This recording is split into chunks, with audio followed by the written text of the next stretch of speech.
Pour faire un épouvantail, je vais donc prendre dans cette paille, cette paille qui me sera utile aussi pour pailler mon potager et complémenter la paille des pommes de terre. Voilà la paille, on va la mettre en forme pour faire le corps humain. Donc on s'est procuré des vêtements un peu d'occasion, on a tous des vieux vêtements. Alors au lieu de les mettre sur Vinted, vous les gardez pour le potager. Donc voilà, donc on prend ça, on va remplir ça de paille, on a une chemise, tout ça, ça va être l'habillement. Préalablement, on s'est fait une croix, non pas pour manifester, ni parce que c'est pas le vendredi saint non plus, c'est une croix qui va être la colonne vertébrale et les deux bras de notre épouvantail. Alors cette croix, vous voyez, bon, c'est simple à faire, hein, on fixe horizontal, vertical, et après on va aller faire un trou dans le potager pour la fixer. Donc en gros, il nous faut à peu près 2 mètres de hauteur et puis 1,20 m d'envergure. Là, on va y passer la chemise avec les bras, et puis là, on mettra le reste. Hein. Donc je vous montre ça, on va au potager, j'ai commencé, j'ai repéré une place, elle n'est pas tout à fait prête, mais je vais la compléter. Je vais faire un trou un peu plus grand parce qu'il faut qu'il tienne avec le vent, hein, parce que ça a de la prise au vent malgré tout cette chose-là. Donc ici, c'est un emplacement. J'avais fait pousser des salades dans une palette. On les a toutes mangées d'ailleurs. Dès lors qu'on a fait le trou, et avant d'y planter la croix, on va passer une jambe du pantalon. Une jambe, ça suffit, pas les deux. Une seule suffira. Donc on va la mettre comme ça, et après on va planter la croix dans le trou. Il n'y a plus qu'à reboucher pour que ça tienne quand même, parce que ça peut être sensible au vent quand même. Hein. Bien tassé au pied.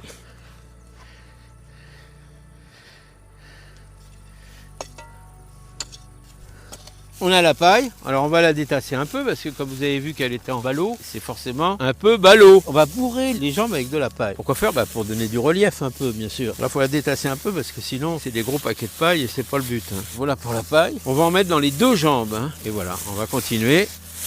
Alors, on va laisser un peu dépasser de la paille en bas. On a bien rempli, bien bourré, mais voilà. Voilà, on est là. On va attacher les jambes pour pas que ça glisse davantage quand même. Hein.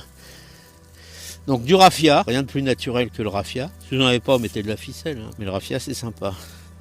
On va prendre l'autre jambe et on va l'attacher aussi. Comme ça, la paille, elle va rester à l'intérieur, c'est ce qu'on a besoin. Ensuite, quand on aura bien terminé ça, on va s'occuper de la partie haute de l'épouvantail. Parce que notre épouvantail, c'est un homme-tronc, il n'a qu'une partie. Donc hop, on va enfiler le premier bras dans cette chemise. Alors un peu flashy hein, la chemise, parce que les oiseaux, il faut quand même qu'ils aient l'impression d'avoir affaire à un être humain. Hein. C'est ça qui peut les effrayer un petit peu.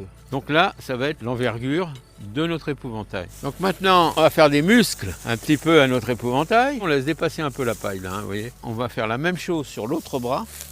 Donc voilà, donc on replie un peu les manches et on laisse dépasser la paille quand même. Alors pour la tête, vous voyez, on a pris un t-shirt de couleur un peu beige parce que pour symboliser la peau. Il a les yeux qui sont faits avec des boutons et un super sourire Google. Lui, ça va être sa tête. Avant toute chose, on va lui mettre pas du plomb dans la tête, mais de la paille dans la tête. On remplit au maximum. La tête va donc être mise comme ça et la chemise viendra par-dessus, évidemment.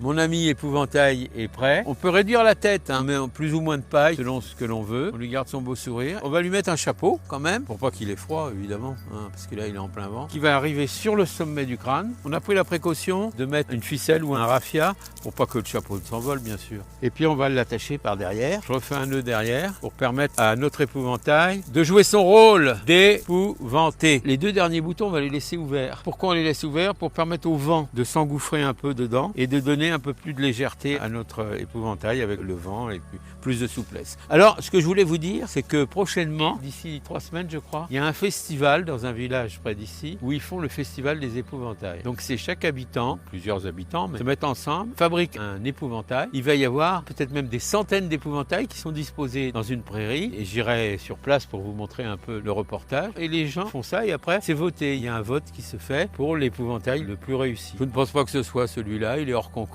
Dans un potager, on peut faire un épouvantail facilement avec les moyens du bord. Donc voilà, mes amis, réalisez le plus beaux épouvantails possible. Si vous voulez, transmettez-nous les photos.